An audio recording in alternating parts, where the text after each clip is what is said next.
know what you're about to listen to? The Coolville Urbanism Podcast. I'm your host, Mikael colville-andersen.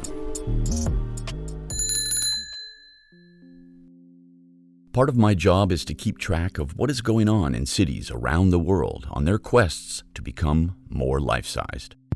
Not surprisingly, it's a bit easier to follow the progress in cities in your own region. Here in the Nordics, the four main capitals keep an eye on each other because of geographical proximity, but also because we share, by and large, the same Nordic model.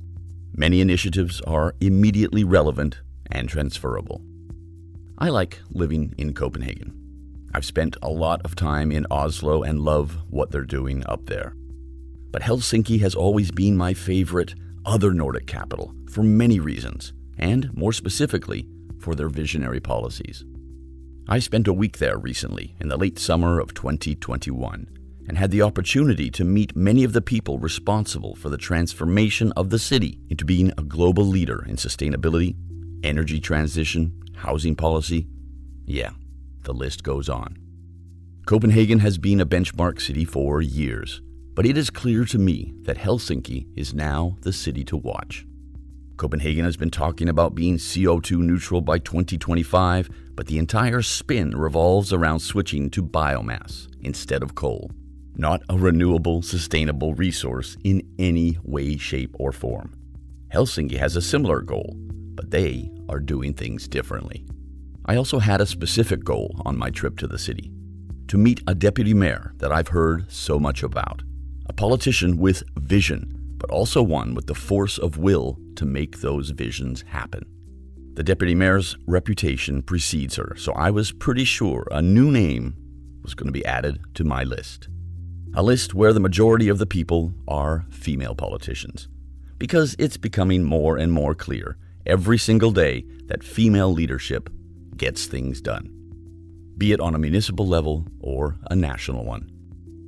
This is an all-round conversation with Deputy Mayor of Helsinki, Anni Sinnemäki, about CO2 neutrality, a zero-carbon future, the folly of biomass, mobility, inspiration, leadership. I met her in the spectacular public library called Oodi for a conversation about her work and the route Helsinki is taking to make their city better and to hopefully inspire the world. Annie, I've heard a lot about you, and I have a list of politicians around the world that I've always said, I would vote for them if I lived there. It's a very short list. but from what I've heard so far about the bike riding poet politician, two of those things are interesting to me. The politics, maybe not, but I've been looking forward to meeting you. So it's super cool. Nice that you're here. And this building, I've just been Instagramming like this. I have this erotic relationship with this her, him, they building. It's so amazing to sit here in this public space of this library. When did this open? It opened in December 2018.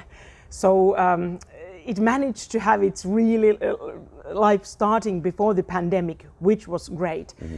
And I think I have seldom seen when something new opens that people find it so quickly and start to love it so quickly, and sort of asking each other that, what did we actually do when we didn't have the library? Yeah. So in that sense, really Helsinki people have fallen in love with it. I mean, I don't even know what it is. I know it's a library, but it doesn't feel like a library. There's a cafe, but it doesn't feel like a cafe. It just feels like this amazing indoor public space. I was told I could film anywhere I wanted except in the kids department, fair enough. And you can sit and do whatever you want. You can have meetings. Yeah. And I mean, just all the facilities. So it's just this really odd, amazingly odd place. Architecturally, it's just like, yeah. Alla architects who won the competition when it was organized, it was their breakthrough, really. So I think they have also put their heart into the building and even to the building process. It is a library, but from the beginning it was meant to be like something broad, like really a huge indoor public space. Mm-hmm. And that's why there are sewing machines or possibilities to do 3D printing or PlayStation if your parents do not afford to have a perhaps PlayStation. Yeah. So as a child you can come here and practice playing. So it was meant to be like a place where really many things can be done. Third floor is for books, But the idea, I think, in the end, it's the same, that it's something that we share together. Like books in the library, we share them, so they are just other functions that we share as well. Being one of the politicians, I've heard so many good things about. Like, just generally, what is your vision for Helsinki? Like, why did you get into municipal politics? You did it because you had a vision. So how do you sum up your general vision for where you want Helsinki to go? I have this feeling that few places have so good possibilities of showing in practice how to combine ambitious reaction targets to climate crisis with good life and equality. And I think that, of course, that is something that Helsinki citizens, I think, deserve. But also I think that if we can show that this kind of city can be built and we can share it with other people, that how you do it, it's something that we can also be of inspiration to others and have a dialogue and of course learn from others as well. But to combine this kind of city life where equality is a value but life is nice and good and still you are strict with environment. I mean, it is a Nordic city. So we have many things, in common when you come from Copenhagen or Stockholm or Oslo. Do you feel like the Nordic lifestyle, the Nordic model that we all try to, improve upon? You guys are better in education, maybe we're better in something, but we all seem to have this shared goals. Is that something that you think about in when you try to describe your vision? Is it a very Nordic thing? I think it is, and I think that it is important for Helsinki to have this community of Nordic capitals, Nordic cities, and during the years there have been a lot of things that we have been learning. I actually have spent now 2 days listening quite much to people from Copenhagen and Amsterdam talking about bicycle infra. Also I think sometimes in Helsinki we follow what Copenhagen or Stockholm do regarding marketing, because I think sometimes we have not been as strong. And marketing as such, I think it's not an end target. But of course, if you do something well, it's worth doing things so that people are interested in you. And that I think we have tried to learn from other Nordic capitals. But then I think of course, the deeper question perhaps is that we have succeeded quite well in equality. And for cities that are from more far, it seems perhaps to them that, okay, but you are Nordic cities, like what we have, can we learn anything? Your model is so much more advanced or something. And I think it's important also to go deep down and see those places where perhaps like ethnic differences actually are handled better than in our cities, because I think in all of our cities there are quite much hierarchies and unwritten rules that who enters what circles. So I think, for example, in that sense, we all have something to learn from places where diversity is, they have been thinking of it more. I think also, maybe the Nordic model. Yeah, we're never going to have that in our country. And then so we don't need to have anything from the Nordics. You can still have good public space, good bicycle infrastructure, environmental, systems, district heating, all the things we have. I mean, there's things you can take, and we can also absolutely take things from the rest of the world, as you say. But I mean, it's just like it seems like the Nordics. People are just like we'll never be that, so we won't even try. I can't dress like that. You could buy the shoes. I just find it interesting. So marketing, the algorithms seem to know that I was coming to Helsinki, because all of a sudden my Instagram ads, and there's all these beautiful photos, and I think you've taken the marketing to the next level. Here's more lifestyle and more like this is just a good place to live and to be and to visit. Nailed it in a way. Looking at my phone as an indicator. I think that we were quite a long time lagging behind. And past 4 or 5 years, it has been something that we have put effort in, and people who have been doing it are really talented. And I think also the philosophy that we have had, that it's quite much we have invited people who live here to tell what they actually love in the city and what are their favorite cafes or favorite vegetarian restaurants or swimming places. And that has been a good thing, because we didn't want to market for tourists, but actually also help citizens to explore the city better. And I think that is a good philosophy, because we have also followed places where in a way you can see that you have too much tourism, that it's overcrowded, and then actually people who live there are like, the rental prices go too high up because of Airbnb, or that no one understands where there is a bicycle lane because everyone is here for the first day in the city. So we have also we have wanted to attract more people to visit to Helsinki, but we have wanted to do it perhaps in a way that would be a bit slower and perhaps attract people who would come a bit longer time and really enjoy the city, and not like, okay, we want everyone to stop for 24 hours and then leave. Yeah. I mean, the My Helsinki on Instagram, like they curate it. But as you said, the locals, it's not just the glossy marketing. It's like, here's a little community event, boom, and then they'll borrow that and put it on there. Yeah. I think that's really cool. I was talking to a friend of mine from the city, Oskari, and we had another podcast interview, but he was saying, there's like a slogan, like kind of a goal in Helsinki to be the world's most functional city. And I laughed because, like, when you think about marketing, it's like the city of lights, Paris, all of the, and then we got to tease each other in the Nordics. It sounds so Finnish, the world's most functional city as a goal, right? But I mean, in a way, but then as a Nordic, I'm going, that's I get that, but it's still kind of funny as a slogan, right? But does it function? Do you think, Helsinki? Well, I think, it was certainly not my slogan. So I've had sometimes difficult relationship with it, but I think where it has been good is that it has challenged us to think actually that the questions that go quite into the everyday life and the comforts of everyday life of people who live here. So in a way, I think that it, as odd as it sounds, it has also put some ambition to everyone's action in the city. That if we want the city to function for people who live here, it actually means that we have to do our job really quite well. That if we have a construction site on the street that digs the street open, actually you have to think that someone who passes the construction site, he or she should find a way, walking, cycling, by car, where actually to go, and things, quite ordinary things like that. But still, I think now that we are in a period of just starting to form the new city strategy, which is always in Finland, it's done every council period. Mm-hmm. So I think that we will save the functionality as a method and as a goal that challenges us to do things with quality and from the citizens' perspective.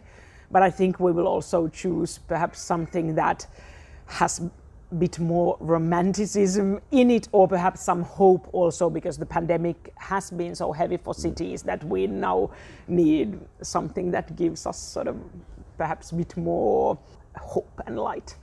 I remember I came here first in 1990. I was actually traveling and also weirdly living in the Soviet Union, long story, for a bottle of wine. But I came to Helsinki for the first time. And back in 1990, it wasn't a big jump from Russia to Helsinki. Yep. It was really weird. And now you come here and it's like, it's light years from Russia. It feels like I'm coming to a Nordic brother or sister city, right? Like it feels much closer to the Nordics just in the last 25 or so years. I find that to be an interesting transformation.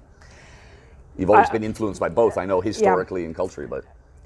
Yes, and I would say that, of course, historically, the period of Soviet Union, that there were ties, and, well, I think politically we were perhaps sometimes too close, I've written actually a poem that mentions that in the early phases, it's a text about early phases of the transformation that exactly says that before the whole place was akin to something in Soviet Union. The transformation, it has, I think there has been different levels that have influenced it, certainly joining the European Union. Then it just urbanist policies. My own party, I think, has played a big role in that as well. And I think in the end, when the transformation started to happen so that people themselves felt that they have more power or influence or more space to do things, like the restaurant day that started that, okay, you won't obey all the rules of sanitation of a permanent restaurant, that people just open one particular day, they open their own smallish one-day restaurants and things like that. I think that when you get that rolling, that people feel that the city is for them really, then there's no end of the transformation in a way. You know better than me, but I mean, it seems like, historically for a long time, you're kind of going, okay, yeah, there's Russia. Oh, and there's the Nordics and there's Europe, but and then you finally decide where we're going to look, where we're going to focus, and it's sort of maybe you focus more on the Nordics. I mean, architecturally, it's Russian, it's Finnish. It's always wonderful to walk through the streets, but I don't know. It's like you just kind of went, okay, which team are we going with here? Put on the football shirt, right? Yeah. And I think it was certainly, in a way, a political choice that was made, and there I symbolically, I think, although it was very practical, of course, that the decision to join the European Union was the choice to say that, okay, this is the direction where we look at now. And I think it was a wise decision, certainly. So more specifically, I come from a city that's been, banging the drums for years about being the world's first carbon neutral capital. Marketing from the city of Copenhagen. I've been very critical of it. Cars are going to increase, but we'll build a wind farm off the coast. We'll just compensate for that. Like there's no political vision for actually removing the cars in Copenhagen, and other things. So you guys have a similar vision that you're talking about, becoming carbon neutral by 2035, right? Yeah. Yeah. So can you please tell me it's better than ours in Copenhagen? I mean, can you describe what are the goals? Carbon neutrality for us means inside the Helsinki emissions will have to decrease by 80% from the 1990 level. So for compensation, that leaves 20%. And I believe in Copenhagen, the compensation part, at least at some point, has been bigger. Mm-hmm. Now that we're discussing the new strategy, I can say that my goals for the new strategy would be that we would make the carbon neutrality, so the minus 80% emission reductions, that we would make it earlier, so that would be 2030. Mm-hmm. And then also, I think what would be really important for actually every city to have the zero emissions goal, because it's technically possible that you don't have to compensate, but that you really go for the zero emissions. And I think that 2040 would be an appropriate year. For us, it would mean mainly two things, I think, that we would get rid of all of the natural gas. After we still have some coal, but after that it's not only the coal that needs to be phased out, but natural gas as well, and then it's transport. By the 2040, well, hopefully, sometimes transformations are faster, there would be no emissions from the transport anymore. And then third thing, of course, it touches on building things and concrete, so there's something. I would say as a recommendation, at least for every city, to have the zero emission goal that would take care of that you cannot buy the compensation somewhere else. I mean, carbon neutrality sounds like spin when you hear it. It's just like, what does it mean to be neutral?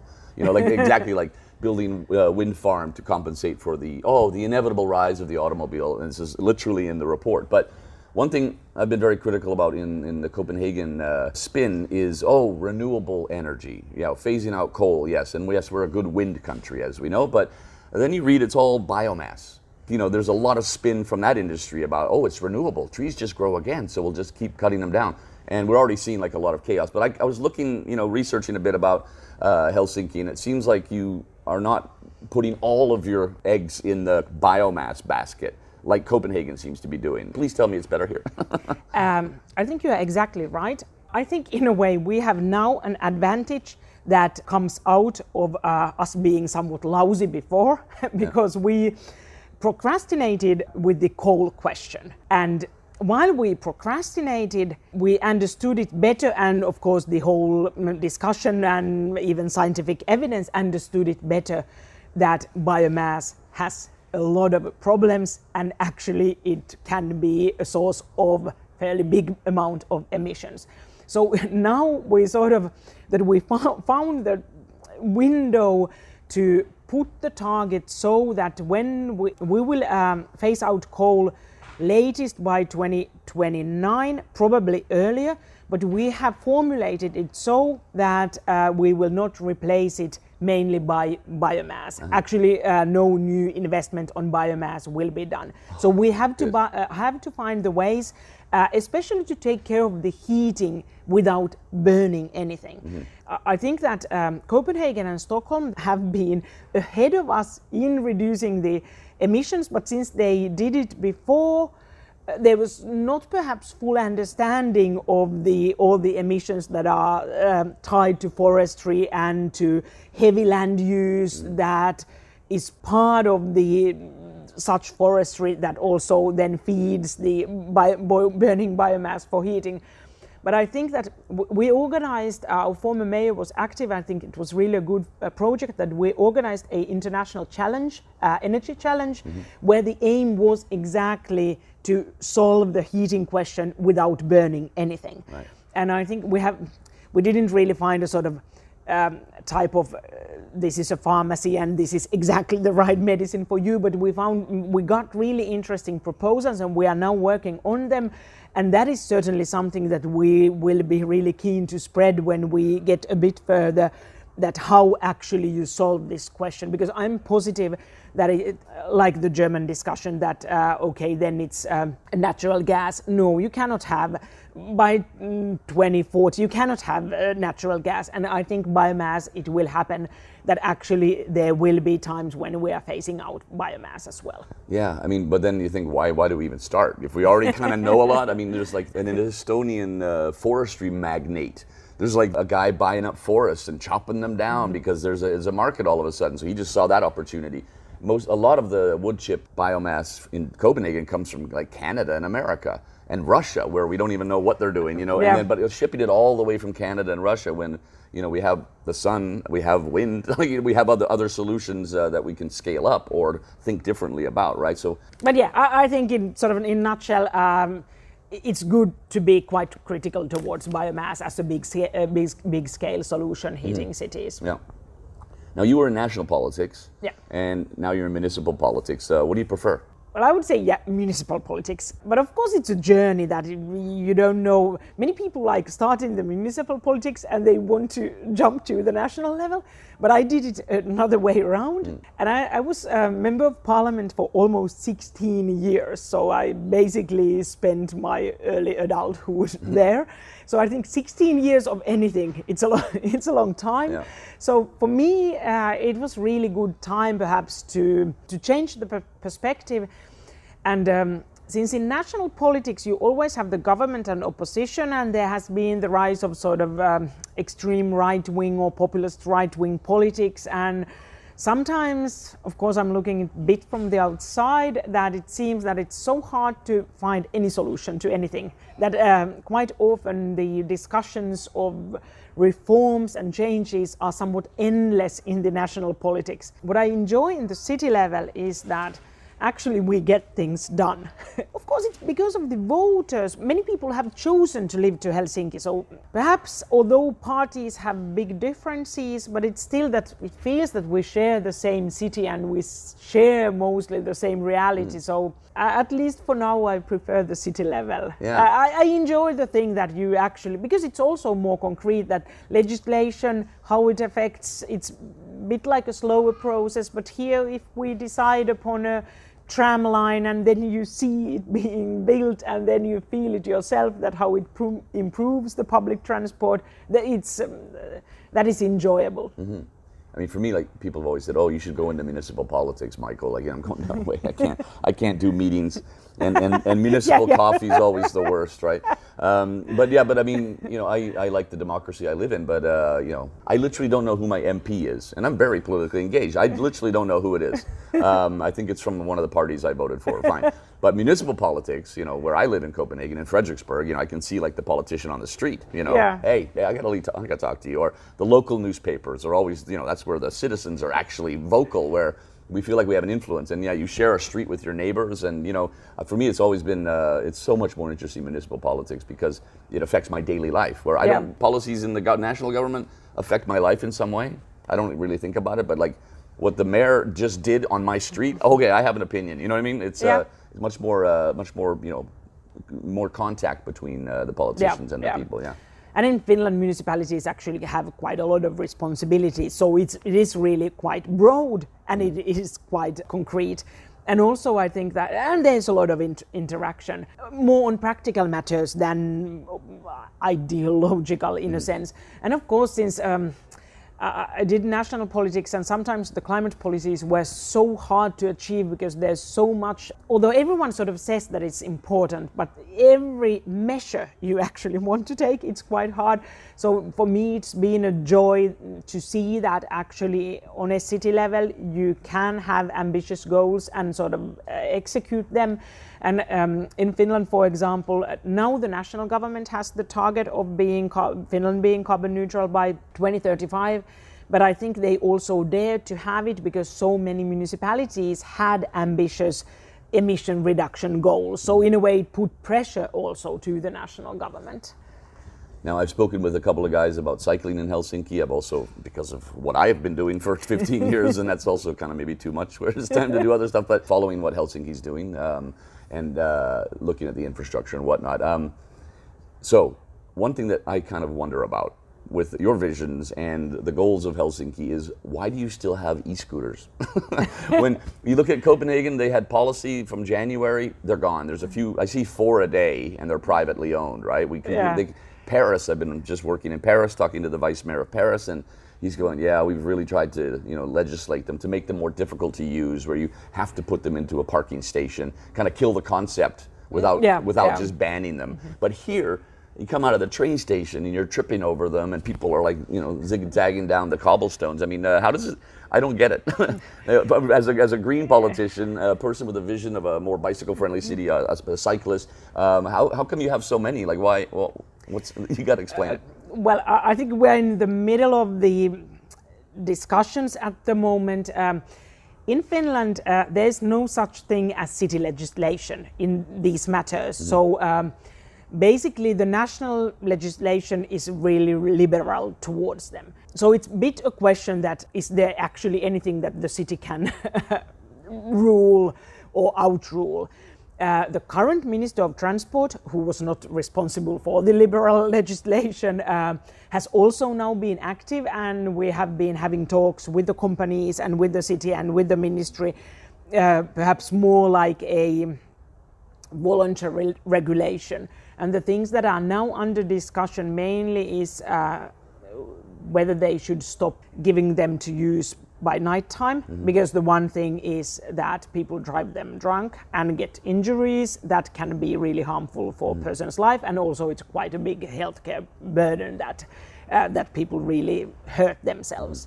And the second thing that is actively under discussion would be to lower down the places where you can actually park them, that you would not be allowed to park them as you are now. So those are the things that are now under discussion, how to restrict the use of them. Yeah, that's what happened in Copenhagen. They legislated that you weren't allowed to use them while you were drunk.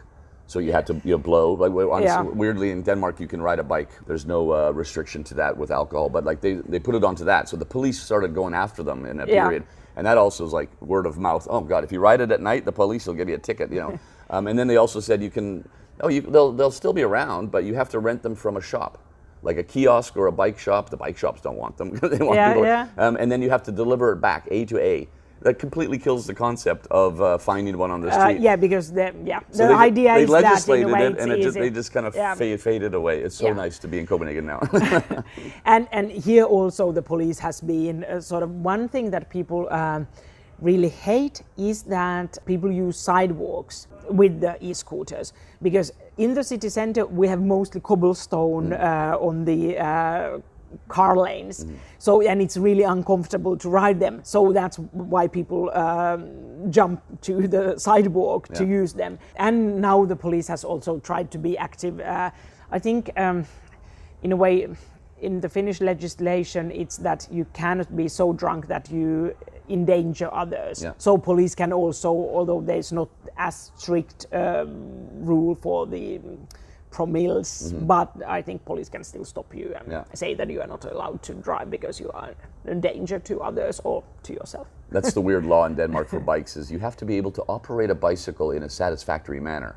But that's like a judgment call from that cop. Who, really? What is satisfactory? Sometimes it's clear, but there can be perhaps situations that are borderlining.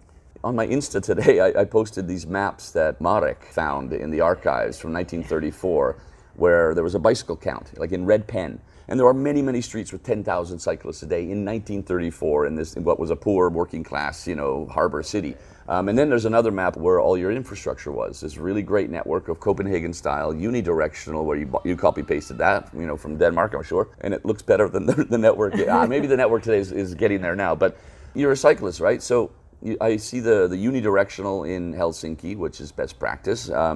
Some of it's older, I know, but and then you have on the street here behind Udi, the library. There's like a bidirectional on one side of the street. It's like Helsinki can't figure out, are we going to do the one design or both, because you can't mix them. It's like oil and water, right?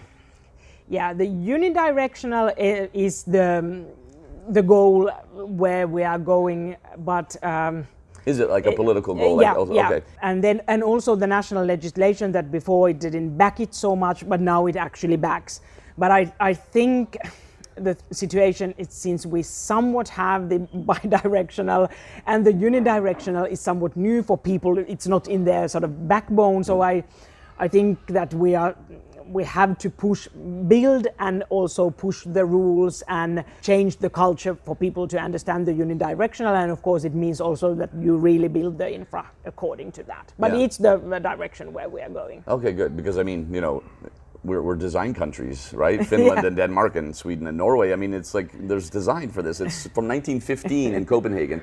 That's when we first separated the bikes physically from motorized traffic and horses back then, and pedestrians. We did that design, and it just sort of, you copied it here. The English started building it all over the world, and we kind of tested it for a while, 125 years, 120 years. So that just kind of bugs me that you got that mix. You're a good design nation, so I'm glad to hear that there's a political vision. Yeah. What cities do you, as a politician, do you look to for inspiration regarding their politics, regarding, their citizen engagement, whatever? There's got to be, everybody has cities that go, they're doing some really cool stuff over there. And people look at us and say the same. But what do you look for? I think many different directions. One thing that has been really surprising, and I think that is something that where we could learn things, because we are fairly slow. It has its good sides as well, in a way, to do things thoroughly, but the speed with which Paris has transformed regarding traffic, that it just feels that, oh my God, that if we could sometimes be a bit faster and have changes done in such a speed, that is something that I really look up. Then I think that I look to US not in the sense that their cities they have tremendous problems in their city planning, general planning, the whole role of the car, but perhaps in a way the sort of strength and then engagement that I think Americans somehow they understand really well how to invite people to discuss, but at the same time have will to enforce things. And of course, one person that I have admired really a lot has been Janet Sadiq-Khan, who used to be the transport commissioner for Michael Bloomberg. And although, well, it's a different party than mine and probably not the party that I would vote in the United States, but that administration and how she has written about how changes were done has been, for me personally, a big inspiration and consolation also during some difficult times to read that others have gone through that as well. So then I have a personal thing which is a bit different, that my husband is half Italian, half Finnish, and he grew up in Rome. And Rome, it's certainly, they actually are lagging horribly behind many things, but still it's a place where I go because his mother lives there, and I still look at the thing that they have way too many cars, and their organization of the space for cars is horrible, but there are still some things how to actually live the urban life, that even if you have a sort of smallest place for something, they actually gather. and sometimes I just compare that. Okay, this is how you get if you have too many cars. It's sort of a opposition type of learning process. But I still, of course, since I go there, I try to one way or another learn from Rome and some other Italian places as well. Urban life, despite the raging of the machines, but.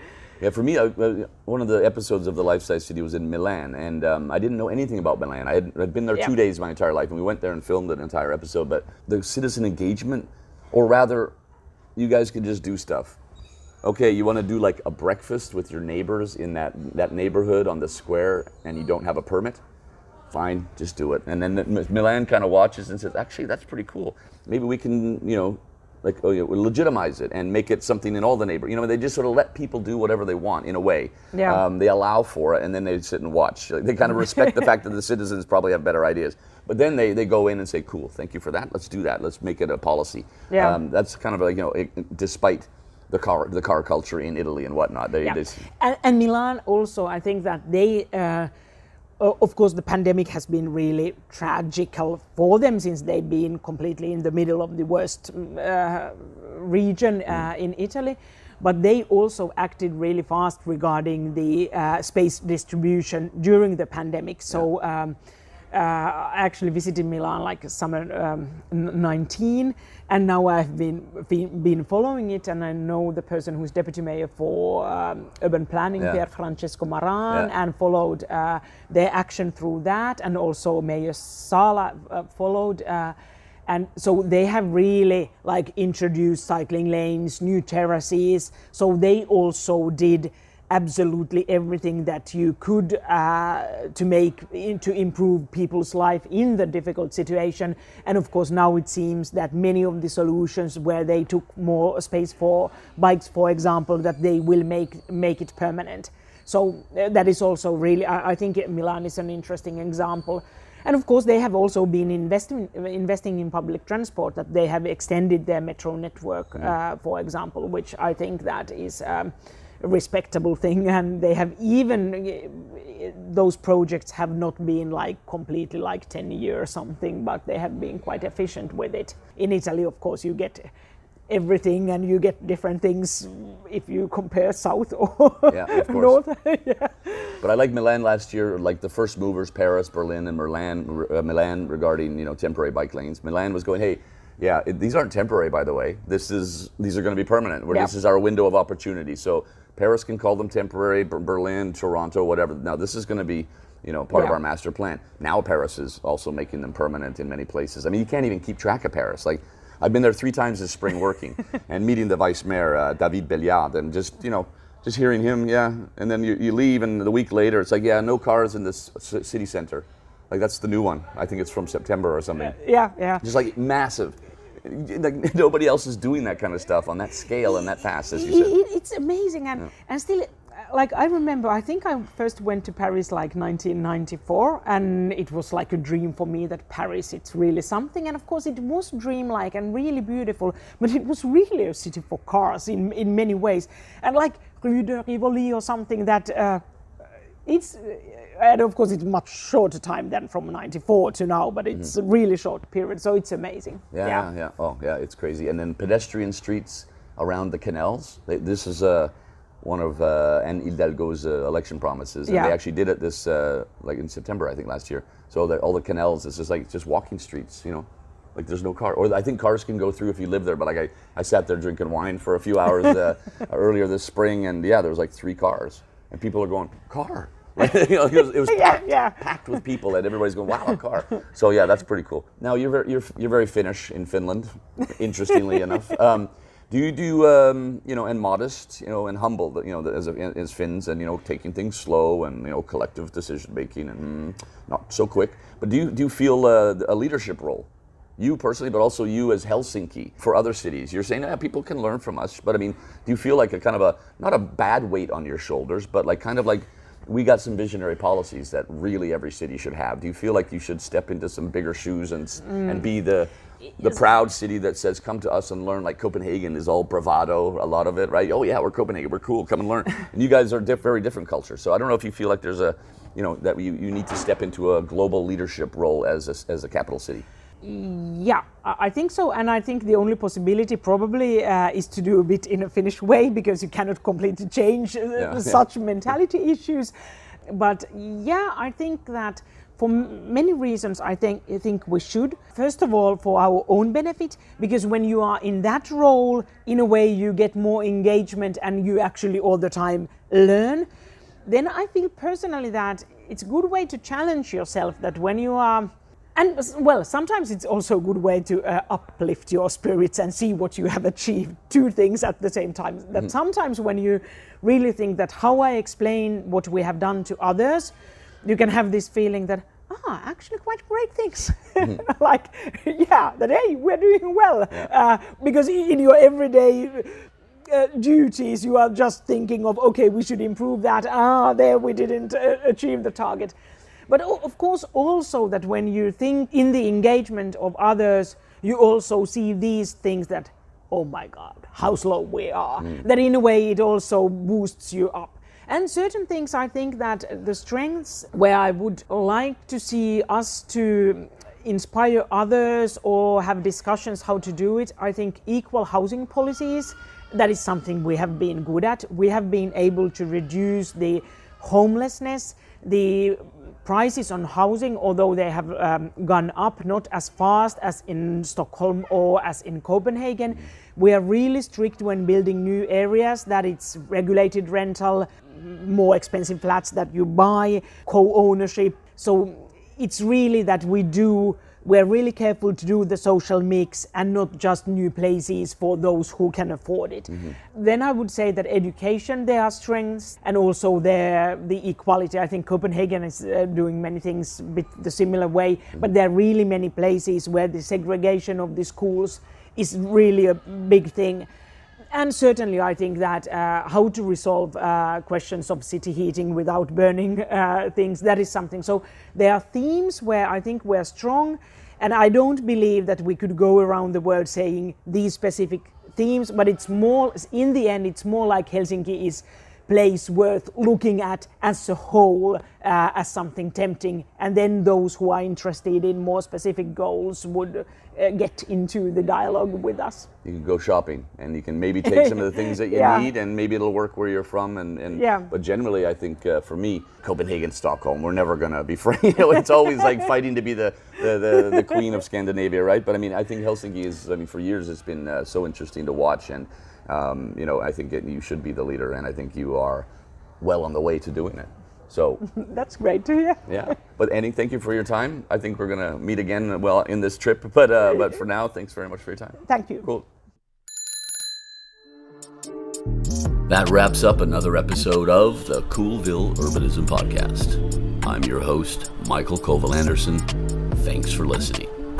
And remember, it's your city. Take it back.